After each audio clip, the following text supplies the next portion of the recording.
Chapter 10 of Gray Lensman by E. Smith. Chapter 10. Considerably more than the stipulated week passed before Kinnison was done with the librarian and with the long-range communicator beam, but eventually he succeeded in enlisting the aid of the 53 most eminent scientists and thinkers of all the planets of galactic civilization. From all over the galaxy were they selected. From Vandamar and Centralia and Alsakon, from Chiclodoria and Radalix, from the solar systems of Rigel and Sirius and Antares. Millions of planets were not represented at all, and of the few which were, Tellus alone had more than one delegate. This was necessary, Kinnison explained carefully to each of the chosen. Sir Austin Cardine, the man whose phenomenal brain had developed new mathematics to handle the positron and the negative energy levels, was the one who would do the work. He himself was present merely as a co-coordinator and observer. The meeting place, even, was not upon Tellus, but upon Medon, the newly acquired and hence entirely neutral planet. For the Gray Lensman knew well the minds with which he would have to deal. They were all the geniuses of the highest rank, but in all too many cases their stupendous mentalities merged altogether too closely upon insanity for any degree of comfort. Even before the conclave assembled, it became evident that jealousy was to be rife and rampant, and after the initial meeting, at which the problem itself was propounded, it required all of Kinnison's ability, authority, and drive, and all of Worsel's vast diplomacy and tact, to keep those mighty brains at work. Time after time, some essential entity, his dignity outraged and his touchy ego infuriated by some real or fancied insult, stalked off in high dudgeon to return to his own planet, only to be coaxed or bullied or even mentally manhandled by Kinnison or Worsel or both into returning to his task. Nor were those insults all or even mostly imaginary. Quarreling and bickering were incessant. Violent flare-ups and passionate scenes of denunciation and vituperation were of almost hourly occurrence. Each of those minds had been accustomed to worldwide adulation, to the unquestioned acceptance as gospel of his every idea or pronouncement, and to have to submit his work to the scrutiny and to the unworshipful criticism of lesser minds, actually to have to give way at times to those inferior mentalities, was a situation quite definitely intolerable. But at length most of them began to work together, as they appreciated the fact that the problem before them was one which none of them singly had been able, even partially, to solve. And Kinnison let the others, the most fantastically non-cooperative, go home. The progress began, and none too soon. The Gray Lensman had lost 25 pounds of weight, and even the iron-thewed Worsel was a wreck. He could not fly, he declared, because his wings buckled in the middle. He could not crawl because his belly plate clashed against his backbone. And finally the thing was done, reduced to a set of equations which could be written upon a single sheet of paper. It is true that those equations would have been meaningless to almost anyone then alive, since they were based upon a system of mathematics which had been brought into existence at that very meeting, but Kinnison had taken care of that. No Medonian had been allowed in the conference. The admittance of one to membership would have caused a massed exodus of the high-strung, temperamental maniacs working so furiously there. But the Tellurian Lensman had recorded every act, almost every thought, of every one of those geniuses. Those records had been studied for weeks, not only by wise of Medon and his staff, but also by a corps of the less brilliant, but infinitely better balanced scientists of the Patrol proper. "Now you fellows can really get to work." Kinnison heaved a sigh of profound relief as the last member of the conference figuratively shook the dust of Medon off his robe as he departed homeward. "I'm going to sleep for a week. Call me, will you, when you get the model done?" This was the sheerest exaggeration, of course, for nothing could have kept the Lensman from watching the construction of that first apparatus. He watched the erection of a spherical shell of loosely latticed trusswork some 20 feet in diameter. He watched the installation at its 6 cardinal points of atomic exciters, each capable of transforming 10,000 pounds per hour of substance into pure energy. He knew that those exciters were driving their intake screens at a ratio of at least 20,000 to 1. That energy equivalent to the annihilation of at least 600,000 tons per hour of material was being hurled into the center of that web from the 6 small mechanisms which were in fact super Bergenholms. Nor is that word adequate to describe them. They were engines at whose power the late Dr. Bergenholm himself would have quailed. Demons whose fabrication would have been utterly impossible without Medonian conductors and insulation. He watched the construction of a conveyor and a chute, and looked on intently while 100,000 tons of refuse, rocks, sand, concrete, scrap iron, loose metal, debris of all kinds, were dropped into that innocuous-appearing sphere, only to vanish as though they had never existed. "But we ought to be able to see it by this time, I should think," Kinnison protested once. "Not yet, Kim," Master Technician Laverne Thorndyke informed him. "Just forming the vortex, microscopic yet. I haven't the faintest idea of what is going on in there, but man, dear man, am I glad that I'm here to help make it go on." "But when?" demanded the lensman. "How soon will you know whether it's going to work or not? I want to do a flit." "You can flit any time, now if you like," the technician told him brutally. "We don't need you any more. You've done your bit. It's working now. If it wasn't, do you think we could pack all that stuff into that little space? But we'll have it done long before you'll need it." "But I want to see it work, you big lug," Kinnison retorted, only half playfully. "Come back in 3-4 days, maybe a week, but don't expect to see anything but a hole." "That's exactly what I want to see, a hole in space." And that was precisely what, a few days later, the lensman did see. The spherical framework was unchanged. The machines were still carrying easily their incredible working load. Material, any and all kinds of stuff, was still disappearing, instantaneously, invisibly, quietly, with no flash or fury to mark its passing. But at the center of that massive sphere there now hung poised a something. Or was it a nothing? Mathematically it was a sphere, or rather a negasphere, about the size of a baseball, but the eye, while it could see something, could not perceive it analytically. Nor could the mind envision it in 3 dimensions, for it was not essentially 3-dimensional in nature. Light sank into the thing, whatever it was, and vanished. The peering eye could see nothing whatever of shape or of texture. The mind behind the eye reeled away before infinite vistas of nothingness. Kinnison hurled his extrasensory perception into it and jerked back, almost stunned. It was neither darkness nor blackness, he decided, after he recovered enough poise to think coherently. It was worse than that. Worse than anything imaginable. An infinitely vast and yet non-existent realm of total absence of everything whatever. Absolute negation. "That's it, I guess," the lensman said then. "Might as well stop feeding it now." "We would have to stop soon in any case," Wise replied, "for your available waste material is becoming scarce. It will take the substance of a fairly large planet to produce that which you require. You have perhaps a planet in mind which is to be used for the purpose?" "Better than that. I have in mind the material of just such a planet, but already broken up into sizes convenient for handling." "Oh, the asteroid belt!" Thorndyke exclaimed. "Fine. Kill 2 birds with 1 stone, huh? Build this thing, and at the same time clear out the menaces to interplanetary navigation. But how about the miners?" "All covered. The ones actually in development will be let alone. They're not menaces anyway, as they all have broadcasters. The tramp miners we send, at patrol expense and grub stake, to some other system to do their mining. But there's one more point before we flit. Are you sure that you can shift to the 2nd stage without an accident?"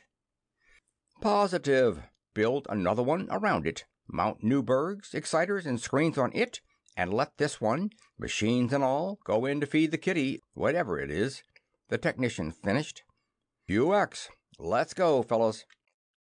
Two huge Tellurian freighters were at hand, and, holding the small framework between them in a net of tractors and pressers, they set off blithely toward Sol. They took a couple of hours for the journey, and there was no hurry, and in the handling of this particular freight, caution was decidedly of the essence. Arrived at destination, the crews tackled with zest and zeal this new game. Tractors lashed out, seizing chunks of iron. "Pick out the little ones, men," cautioned Kinnison. "Nothing over about 10 feet in section dimension will go into this frame. Better wait for the second frame before you try to handle the big ones." "We can cut 'em up," Thorndyke suggested. "What have we got these shear planes for?" "QX if you like, just so you keep the kitty fed." "We'll feed her," and the game went on. Chunks of debris, some rock but mostly solid meteoric nickel iron, shot toward the vessel and the ravening sphere, becoming inertialess as they entered a wide-flung zone. Pressers seized them avidly, pushing them through the interstices of the framework, holding them against the voracious screen. As they touched the screen, they disappeared. No matter how fast they were driven, the screen ate them away silently and unspectacularly as fast as they could be thrown against it. A weird spectacle indeed to see a jagged fragment of solid iron, having a mass of thousands of tons, drive against that screen and disappear. For it vanished utterly along a geometrically perfect spherical surface. From the opposite side, the eye could see the mirror sheen of the metal at the surface of disintegration. It was as though the material were being shoved out of our familiar three-dimensional space into another universe, which, as a matter of cold fact, may have been the case. For not even the men who were doing the work made any pretense of understanding what was happening to that iron.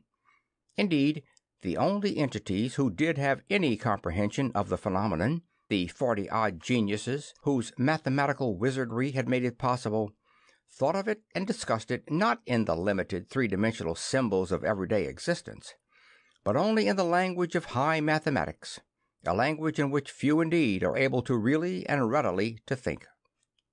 And while the crews became more and more expert at the new technique, so that metal came in faster and faster. Huge, hot sliced bars of iron 10 feet square and 1/4 of a mile long were being driven into that enigmatic sphere of extinction. An outer framework 150 miles in diameter was being built. Nor, contrary to what might be supposed, was a prohibitive amount of metal or of labor necessary to fabricate that mammoth structure. Instead of 6, there were 6 cubed, 216 working stations, complete with generators and super Bergenholms and screen generators, each mounted upon a massive platform. But instead of being connected together and supported by stupendous beams and trusses of metal, these platforms were linked by infinitely stronger bonds of pure force. It took a lot of ships to do the job, but the technicians of the patrol had at call enough floating machine shops and to spare. When the sphere of negation grew to be about a foot in apparent diameter, it had been found necessary to surround it with a screen opaque to all visible light, for to look into it long or steadily then meant insanity. Now the opaque screen was 16 feet in diameter, nearing dangerously the sustaining framework, and the outer frame was ready. It was time to change. The lensman held his breath, but the Medonians and the Tellurian technicians did not turn a hair as they mounted their new stations and tested their apparatus. "Ready, ready, ready," station after station reported. Then, as Thorndyke threw in the master switch, the primary sphere, invisible now through distance to the eye, but plain upon the visiplates, disappeared, a mere morsel to those new gigantic forces. "Swing into it, boys," Thorndyke yelled into his transmitter. "We don't have to feed her with a teaspoon any more. Let her have it." And let her have it they did. No more cutting up the larger meteorites. Asteroids 10, 15, 20 miles in diameter, along with hosts of smaller stuff, were literally hurled through the black screen into the even lusher blackness of that which was inside it, without complaint from the quietly humming motors. "Satisfied, Kim?" Master Technician Thorndyke asked. "Uh-huh," the lensman assented vigorously. "Nice. Slick, in fact," he commented. "I'll buzz off now, I guess." "Might as well. Everything's on the green. Clear ether, Space Hound." "Same to you, big fella. I'll be seeing you or sending you a thought. There's Tellus right over there. Funny, isn't it? Doing a flit to a place you can actually see before you start." The trip to Earth was scarcely a hop, even in a supply boat. To Prime Base the Gray Lensman went, where he found that his new non-ferrous speedster was done, and during the next few days he tested it out thoroughly. It did not register at all, either upon the regular long-range ultra instruments, nor upon the short-range emergency electrodes. Nor could it be seen in space, even in a telescope at point-blank range. True, it occulted an occasional star, but since even the direct rays of a searchlight failed to reveal its shape to the keenest eye, the lensmen chemists who had worked out that 99.99% absolute black coating had done a beautiful job. The chance of discovery through that occurrence was very slight. "QX, Kim?" the port admiral asked. He was accompanying the Gray Lensman on a last tour of inspection. "Fine, Chief. Couldn't be better. Thanks a lot." "Sure you're non-ferrous yourself?" "Absolutely. Not even an iron nail in my shoes." "What is it, then? You look worried. Want something expensive?" "You hit the thumb, Admiral. Right on the nail. The trouble is not only that it's expensive, I'm afraid that probably we'll never have any use for it." "Better build it anyway. Then if you want it, you'll have it. And if you don't want it, we can always use it for something. What is it?" "A nutcracker. There are a lot of cold planets around, aren't there, that aren't good for anything? Thousands of them. Perhaps millions. The Menonians put Bergenholms on their planet and flew it from Ludmark's nebula to here in a few weeks. Why wouldn't it be a sound idea to have the planetographers pick out a couple of useless worlds which, at some point in their orbits, have diametrically opposed velocities to within a degree or two? You've got something there, my boy. It shall be done, and at once. A thing like that is very much worth having, just for its own sake, if we never have any use for it. Anything else?" "Not a thing in the universe. Clear ether, Chief." "Light landings, Kinnison." And gracefully, effortlessly, the dead black sliver of semi-precious metal lifted herself away from Earth. Through Bominger, the Rattlegian big shot, Kinnison had had a long and eminently satisfactory interview with Krellin, the regional director of all surviving Boskonian activities. Thus he knew where the latter was, even to the address, and knew the name of the firm which was his alias, Ethan D. Wimbleson and Sons, Incorporated. 4627 Boulevard des Allées, Cominoci, Quadrant 8, Bronseca.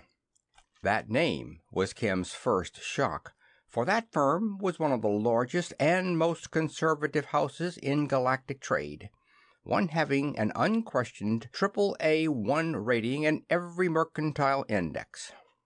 However, that was the way they worked, Kinnison reflected, as his speedster reeled off the parsecs. It wasn't far to Bronseca, easy lens distance. He'd better call somebody there and start making arrangements. He had heard about the planet, although he'd never been there. Somewhat warmer than Tellus, but otherwise very Earth-like. Millions of Tellurians lived there and liked it. His approach to the planet of Bronseca was characterized by all possible caution, as was his visit to Cominoci, the capital city. He found that 4627 Boulevard des Allées was a structure covering an entire city block and some 80 stories high, owned and occupied exclusively by Wimblesons. No visitors were allowed except by appointment. His first stroll past it showed him that an immense cylinder, comprising almost the whole interior of the building, was shielded by thought screens. He rode up and down in the elevators of nearby buildings. No penetration. He visited a dozen offices in the neighborhood upon various errands, choosing his time with care so that he would have to wait in each an hour or so in order to see his man. These leisurely scrutinies of his objective failed to reveal a single fact of value. Ethan D. Wimbleson and Sons, Incorporated, did a tremendous business, but every ounce of it was legitimate. That is, the files in the outer offices covered only legitimate transactions, and the men and women busily at work there were all legitimately employed.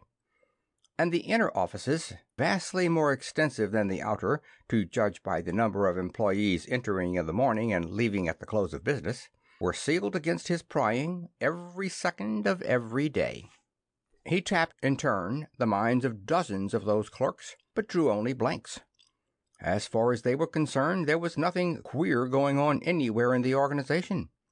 The old man, Howard Wimbleson, a grandnephew or something of Ethan, had developed a complex lately that his life was in danger, scarcely left the building, not that he had any need to, as he had always had palatial quarters there, and then only under heavy guard.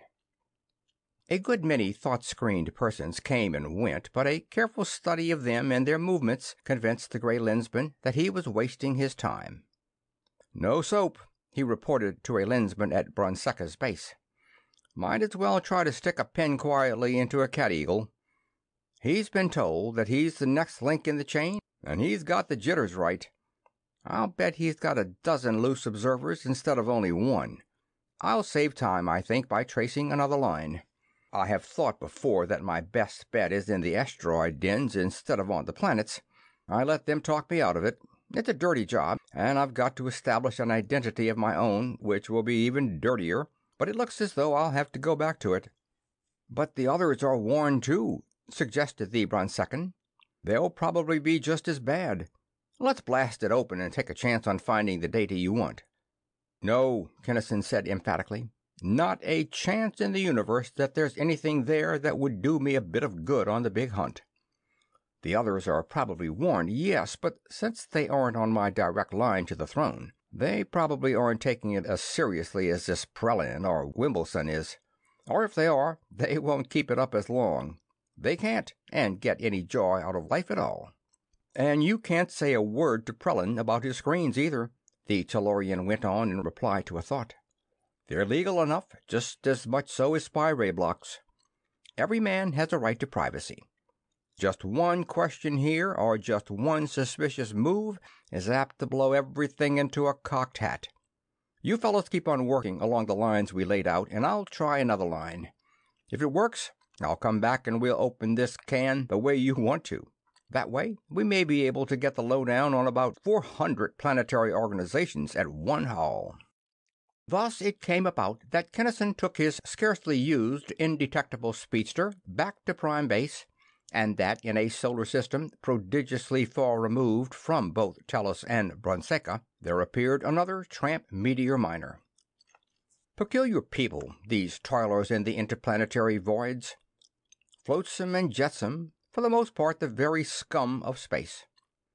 Some solar systems contained vastly greater amounts of asteroidal and meteoric debris than did ours of Sol, others somewhat less, but all have at least some. In the main, this material is either nickel iron or rock, but some of these fragments carry prodigious values in platinum, osmium, and other noble metals, and occasionally there are discovered diamonds and other gems of tremendous size and value. Hence, in the asteroid belts of every solar system, there are to be found those universally despised, but nevertheless bold and hardy souls, who, risking life and limb from moment to moment though they are, yet live in the hope that the next lump of cosmic detritus will prove to be a bonanza. Some of these men are the sheer misfits of life. Some are petty criminals, fugitives from the justice of their own planets, but not of sufficient importance to be upon the wanted lists of the patrol. Some are of those who, for some reason or other, addiction to drugs perhaps, or the overwhelming urge occasionally to go on a spree, are unable or unwilling to hold down the steady jobs of their more orthodox brethren. Still others, and these are many, live that horribly adventurous life because it is in their blood, Like the lumberjacks who in ancient times dwelt upon Tellus, they labor tremendously and unremittingly for weeks, only and deliberately to blow in the fruits of their toil in a few wild days and still wilder nights of hectic, sanguine, and lustful debauchery in one or another of the spaceman's hells of which every inhabited solar system has its quota. But whatever their class, they have much in common. They all live for the moment only, from hand to mouth. They are all intrepid spacemen. They have to be. All others die during their first venture. They all live dangerously, violently. They are men of red and gusty passions, and they have, if not an actual contempt, at least a loud-voiced scorn of the law in its every phase and manifestation. Law ends with atmosphere is the galaxy-wide creed of the clan, and it is a fact that no law save that of the ray gun is even yet really enforced in the bad lands of the asteroid belts. Indeed, the meteor miners, as a matter of course, take their innate lawlessness with them into their revels in the crimson-lit resorts already referred to. In general, the nearby planetary police adopt a laissez-faire attitude, particularly since the asteroids are not within their jurisdictions, but independent worlds, each with its own world government. If they kill a dozen or so of each other and of the bloodsuckers who batten upon them, what of it? If everybody in those hells could be killed at once, the universe would be that much better off. And if the Galactic Patrol is compelled by some unusually outrageous performance to intervene in the revelry, it comes in not as a single policeman, but in platoons or in companies of armed, fully armored infantry going to war. Such, then, were those among whom Kinnison chose to cast his lot in a new effort to get in touch with the Galactic Director of the Drug Ring. End of Chapter 10.